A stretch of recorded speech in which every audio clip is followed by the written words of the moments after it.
Welcome to Carol and Gary's See America Tour.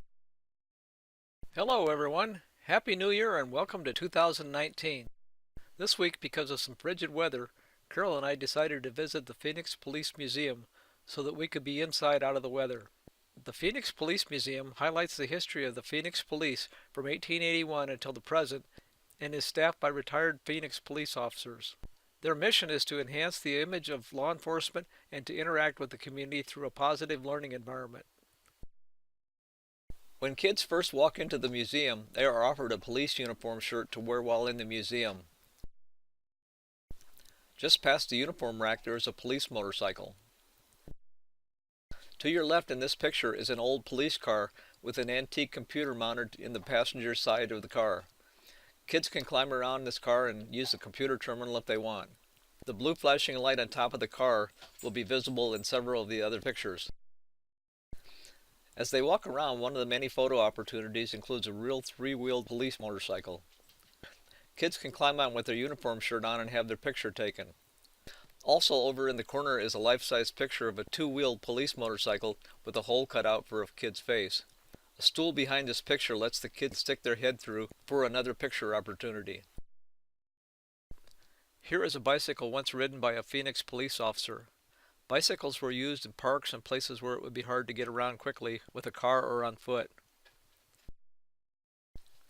Here is an X2 model taser, once used by the Phoenix Police Department. Tasers were designed as a non-lethal weapon to incapacitate a criminal from a distance of 30 feet rather than killing them. This is the X26 model taser, which was introduced in 2003. Here is a Phoenix SWAT team member's uniform on display in the museum. These are some of the guns that police officers used over the years. This is a .45 automatic. This is a .38 special with a 4-inch barrel. This pearl-handled pistol once belonged to the retired friend of our tour guide.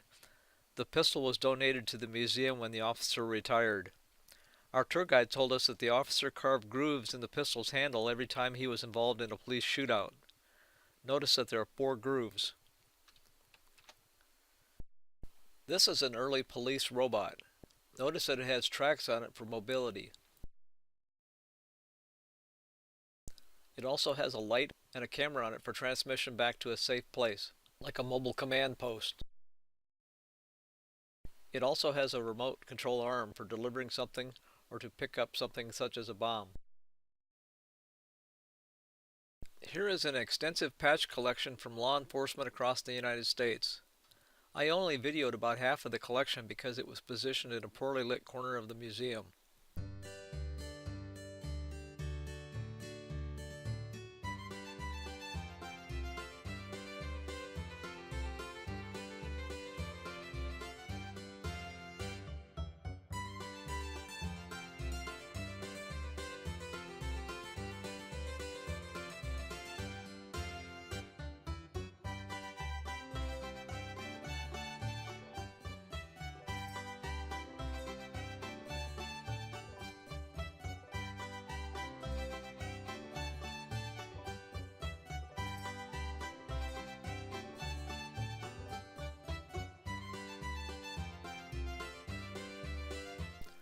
Also on display were several generations of computer terminals.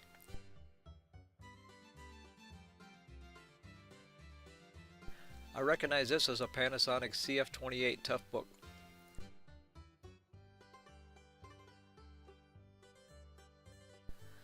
This is an early switchboard used by the dispatcher to contact and be contacted by police officers. This is the first helicopter used by the Phoenix Police Department, purchased in 1973. A large area of the museum was dedicated to honoring Phoenix police officers and canines killed in the line of duty. One of the most significant cases ever handled by the Phoenix Police Department, although they didn't realize it at the time, was that of Ernie Miranda. While walking home from a city bus stop after midnight on March 3, 1963, an 18-year-old woman was robbed, kidnapped, and then raped. Scared to walk home alone from the bus stop after that, a male relative began meeting her at the bus stop and walking her home every night. On one of these nights a week after the rape, the relative saw a car driving by slowly past the bus stop and then sees the same car later as he was walking the girl home. The relative remembers the license plate as DFL312 and calls the police the next morning. 10 days later, on March 13, 1963, Ernie Miranda was arrested by the Phoenix police for the assault and rape.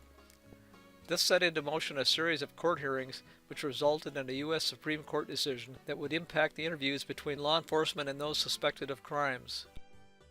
This Supreme Court decision, which has come to be known as your Miranda rights, required the police to read you this statement before you can be questioned. You have the right to remain silent. Anything you say can be used against you in a court of law. You have the right to the presence of an attorney to assist you prior to questioning and to be with you during questioning if you so desire. If you cannot afford an attorney, you have the right to have an attorney appointed to you prior to questioning. Then you're asked if you understand these rights. Although I don't read or speak Spanish, I assume that this information displayed at the Phoenix Police Museum is the equivalent warning in Spanish. I am still learning how to quilt and helping the Arizona Blankets for Kids project. Here is a quilt that is almost completed. I just need to add a border around the edge.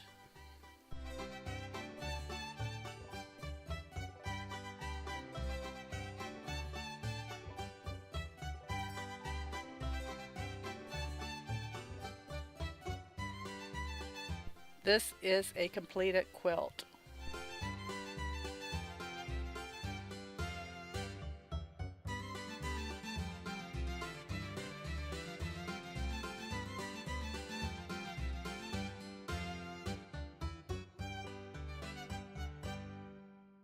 Well, this completes our visit to the Phoenix Police Museum and gives everyone a quick update on Carol's quilting. If you like this video but have not yet subscribed, please do so to be notified of future videos, and feel free to share with your friends. Thanks for watching.